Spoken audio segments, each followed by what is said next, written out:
അടുത്തൊരു പാഠമാണ്. നമ്മുടെ 5ാമത്തെ മൊഡ്യൂളിലേക്ക് പോവുകയാണ്.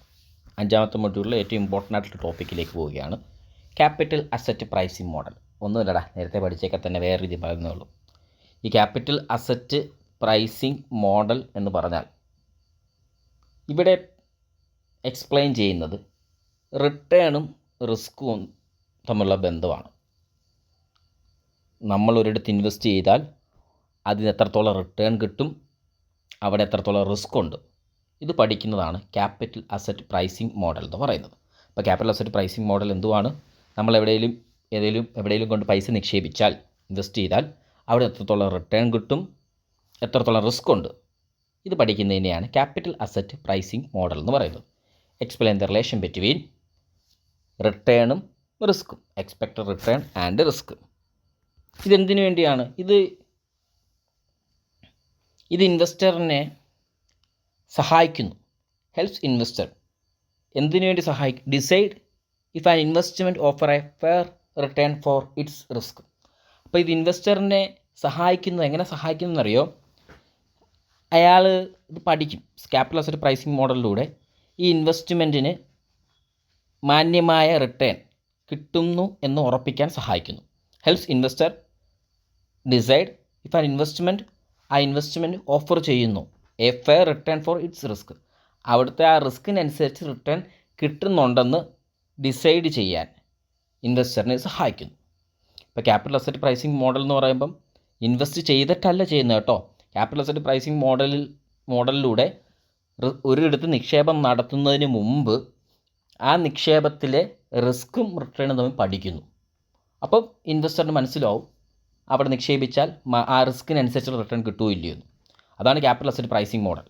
അപ്പോൾ explain the relation between expected return and risk. ഇതാരെ സഹായിക്കുന്നു? ഹെൽപ്സ് ഇൻവെസ്റ്റർ ഡിസൈഡ് ചെയ്യാൻ സഹായിക്കുന്നു ഇഫ് ആൻ ഇൻവെസ്റ്റ്മെൻറ്റ് ഓഫർ ചെയ്യുന്നുണ്ടോ ഫെയർ റിട്ടേൺ ഫോർ അവനെടുക്കുന്ന റിസ്കിന്. ഒന്ന് വായിച്ചു നോക്കിയേ. ക്യാപിറ്റൽ അസറ്റ് പ്രൈസിംഗ് മോഡലിന് ചില അസംഷൻസ് ഉണ്ട്. ഒന്നാമത്തത് റാഷണൽ ഇൻവെസ്റ്റേഴ്സ് ആയിരിക്കും. ഇവിടെ റാഷണൽ ഇൻവെസ്റ്റേഴ്സ് ആയിരിക്കും. ഇവരുടെ എല്ലാ എക്സ്പെക്റ്റേഷൻസ് ഒരേപോലെ ആയിരിക്കും. ഹോമോജീനിയസ് എക്സ്പെക്റ്റേഷൻ ആയിരിക്കും. നല്ല അടിപൊളി ഒരു ക്യാപിറ്റൽ മാർക്കറ്റ് ആയിരിക്കും. അപ്പോൾ assumptions of capital asset pricing model, rational investor ആയിരിക്കും. അവരുടെ എക്സ്പെക്റ്റേഷൻ എല്ലാം ഒരേപോലെ ആയിരിക്കും. ഹോമോജീനിയസ് ആയിരിക്കും. അടിപൊളി ഒരു ക്യാപിറ്റൽ മാർക്കായിരിക്കും. ഇനി എല്ലാ അസറ്റുകളെയും ഇൻഫിനിറ്റ്ലി ഡിവിസിബിളാണ്. ഇൻഫിനിറ്റിനെ എന്നെ ചിട്ടപ്പെടുത്താൻ പറ്റാത്തത്രയും ഡിവിസിബിളാണ്. ഓൾ അസറ്റ്സ് ഇൻഫിനിറ്റ്ലി ഡിവിസിബിളാണ്. പിന്നെ ഇവിടെ ബോറോയിങ്ങിനും ലെൻഡിങ്ങിനൊന്നും വലിയ റിസ്ക് ഒന്നുമില്ല. Risk free borrowing and lending ആണ്. ഇവിടെ തീരുമാനങ്ങളെല്ലാം എടുക്കുന്നത് റിട്ടേണിൻ്റെയും റിസ്കിൻ്റെ അടിസ്ഥാനത്തിലാണ്. അപ്പോൾ ക്യാപിറ്റൽ അസറ്റ് പ്രൈസിംഗ് മോഡലിൽ ചില അസംഷൻസ് നമ്മൾ പറയുന്നത്, ഒന്നാമത് റാഷണൽ ഇൻവെസ്റ്ററാണ്, എല്ലാവരുടെയും എക്സ്പെക്റ്റേഷൻ ഒരേപോലെയാണ്, അടിപൊളി ക്യാപിറ്റൽ മാർക്കറ്റാണ്, ഇൻഫിനിറ്റ്ലി ഡിവിസിബിളാണ് എല്ലാ അസറ്റുകളും, റിസ്ക് ഫ്രീ ആയിട്ടുള്ള ബോറോയിങ്സും ലെൻഡിങ്ങുമാണ്. ഡിസിഷൻസ് എല്ലാം എടുക്കുന്നത് റിട്ടേണിൻ്റെ റിസ്കിൻ്റെ അടിസ്ഥാനത്തിലാണ്.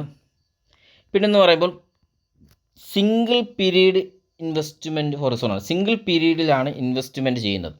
സിംഗിൾ പീരീഡ് ഇൻവെസ്റ്റ്മെൻറ്റ് ഹൊറിസോണാണ്. സിംഗിൾ പീരീഡ് ഇൻവെസ്റ്റ്മെൻറ്റ് ഹൊറിസോൺ എന്ന് പറയുമ്പോൾ സിംഗിൾ പീരീഡാണ്. 3 months അല്ലെ 6 months അല്ലെ 12 months. അപ്പോൾ ഒരു സിംഗിൾ പീരീഡ് ഇൻവെസ്റ്റ്മെൻറ്റ് ഹൊറിസോണാണ് അവിടെ തിരഞ്ഞെടുക്കുന്നത്. ഇത്രയാണ് ക്യാപിറ്റൽ അസറ്റ് പ്രൈസിംഗ് മോഡലിൻ്റെ അസംഷൻസ്. 7 എണ്ണം നോക്കിയിടാം എന്തൊക്കെയാണ്.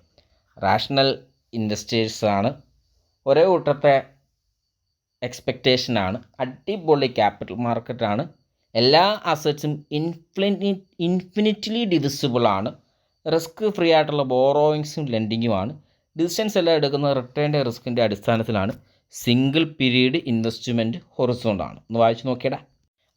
അടുത്ത ടോപ്പിക്കാണ് ആപ്ലിക്കേഷൻസ് ഓഫ് CAPM. ഈ ആപ്ലിക്കേഷൻ ഓഫ് CAPM പഠിക്കുമ്പോൾ ഇത് പരീക്ഷയ്ക്ക് വേറെ രീതി ചോദിക്കും. CAPM can be used to evaluate the pricing of securities. ഈ ക്വസ്റ്റ്യൻ എഴുതി വെച്ചാണ്. ആപ്ലിക്കേഷൻ ഓഫ് CAPM വേറെ രീതി പരീക്ഷയ്ക്ക് ചോദിക്കും. CAPM can be used to, CAPM നമുക്ക് ഉപയോഗിക്കാൻ പറ്റുമോ, എന്തിനു വേണ്ടി? Evaluate the pricing of security, സെക്യൂരിറ്റിയുടെ പ്രൈസിങ് നിശ്ചയിക്കാൻ വേണ്ടി, അല്ലെ സെക്യൂരിറ്റിയുടെ വില നിശ്ചയിക്കുവാൻ വേണ്ടി CAPM ഉപയോഗിക്കാൻ പറ്റുമോ? ഡിസ്കസ് എന്ന് പറഞ്ഞാൽ എന്തുവാണ്? ആപ്ലിക്കേഷനോ CAPM തന്നെ. എന്നുവെച്ചാൽ CAPM ഉപയോഗിച്ചുകൊണ്ട് ഒരു സെക്യൂരിറ്റിയുടെ വില നിശ്ചയിക്കാൻ പറ്റും, അത്രേ ഉള്ളൂ ചോദ്യം. അപ്പോൾ ആപ്ലിക്കേഷനോ CAPM ആണ് എഴുതേണ്ടത്. അപ്പോൾ നമ്മളിങ്ങനെയൊക്കെ എഴുതും. CAPMൻ്റെ ആപ്ലിക്കേഷൻ എന്ന് പറയുമ്പം സെക്യൂരിറ്റി വാല്യൂ ചെയ്യാൻ സാധിക്കും, വാല്യുവേഷൻ സെക്യൂരിറ്റി നടത്താൻ സാധിക്കും, പോർട്ട്ഫോളിയോ സെലക്ഷനും ഇൻവെസ്റ്റ്മെൻറ്റിന് ഡിസിഷൻ മേക്കിങ്ങിനും സഹായിക്കുന്നു. അപ്പം വാല്യുവേഷൻ സെക്യൂരിറ്റി വാല്യൂ ചെയ്യാൻ സഹായിക്കുന്നു, പോർട്ട്ഫോളിയോ സെലക്ട് ചെയ്യാനും ഇൻവെസ്റ്റ്മെൻറ്റ് തീരുമാനം എടുക്കാനും സഹായിക്കുന്നു. ഇക്വിറ്റിയുടെ കോസ്റ്റ് ഓഫ് ഇക്വിറ്റി നമുക്ക് മനസ്സിലാക്കാൻ സാധിക്കുന്നു. ഈ ഇക്വിറ്റിയിൽ എത്രത്തോളം കോസ്റ്റ് ഉണ്ടാവും, കോസ്റ്റ് ഓഫ് ഇക്വിറ്റി എസ്റ്റിമേറ്റ് ചെയ്യാൻ സാധിക്കുന്നു. പോർട്ട്ഫോളിയോയുടെ പെർഫോമൻസ് ഇവാലുവേറ്റ് ചെയ്യാൻ സഹായിക്കുന്നു. അപ്പോൾ 4 എണ്ണം പറഞ്ഞ എന്തൊക്കെയാണ്? ആപ്ലിക്കേഷൻ CAPM എന്ന് പറയുന്നത് എന്തൊക്കെയാണ്? സെക്യൂരിറ്റി വാല്യൂ ചെയ്യാൻ സഹായിക്കുന്നു, പോർട്ട്ഫോളിയോ സെലക്ട് ചെയ്യാനും ഇൻവെസ്റ്റ്മെൻറ്റ് ഡിസിഷൻ എടുക്കാനും സഹായിക്കുന്നു, ഇക്വിറ്റിയുടെ കോസ്റ്റ് എസ്റ്റിമേറ്റ് ചെയ്യാൻ സഹായിക്കുന്നു, പോർട്ട്ഫോളിയോയുടെ പെർഫോമൻസ് ഇവാലുവേറ്റ് ചെയ്യാൻ സഹായിക്കുന്നു, ഈ പോർട്ട്ഫോളിയോയിൽ എത്രത്തോളം റിസ്ക് ഉണ്ടെന്ന് മനസ്സിലാക്കാൻ സഹായിക്കുന്നു. അവസാനം സെക്യൂരിറ്റിയുടെ മാർക്കറ്റ് ലൈൻ അനാലിസിസ് സഹായിക്കും. സെക്യൂരിറ്റിയുടെ മാർക്കറ്റ് ലൈൻ അനാലിസിസ് എന്ന് പറയുമ്പോൾ ഈ സെക്യൂരിറ്റിയുടെ പോക്ക് എങ്ങോട്ടാണ് എന്ന് മനസ്സിലാക്കിയെടുക്കാൻ സഹായിക്കുന്നു. ഓക്കെ, അപ്പോൾ ഒന്നും കൂടെ പറയാം. CAPMൻ്റെ ആപ്ലിക്കേഷൻസ് ആണ് എന്തൊക്കെയാണ്? സെക്യൂരിറ്റി വാല്യൂ ചെയ്യാൻ സഹായിക്കുന്നു, പോർട്ട്ഫോളിയോ സെലക്ട് ചെയ്യാനും ഇൻവെസ്റ്റ്മെൻറ്റ് ഡിസിഷൻ മേക്കിംഗ് സഹായിക്കുന്നു, കോസ്റ്റ് ഓഫ് ഇക്വിറ്റി എസ്റ്റിമേറ്റ് ചെയ്യാൻ സഹായിക്കുന്നു, ഈ പോർട്ട്ഫോളിയോ പെർഫോമൻസ് ഇവാലുവേറ്റ് ചെയ്യാൻ സഹായിക്കുന്നു, റിസ്ക് അസസ് ചെയ്യാൻ സഹായിക്കുന്നു, ഈ സെക്യൂരിറ്റിയുടെ പോക്ക് എങ്ങോട്ടാണെന്ന് മനസ്സിലാക്കിയെടുക്കാൻ സഹായിക്കും. സെക്യൂരിറ്റി മാർക്കറ്റ് ലൈൻ അനാലിസിസിന് സഹായിക്കുന്നു.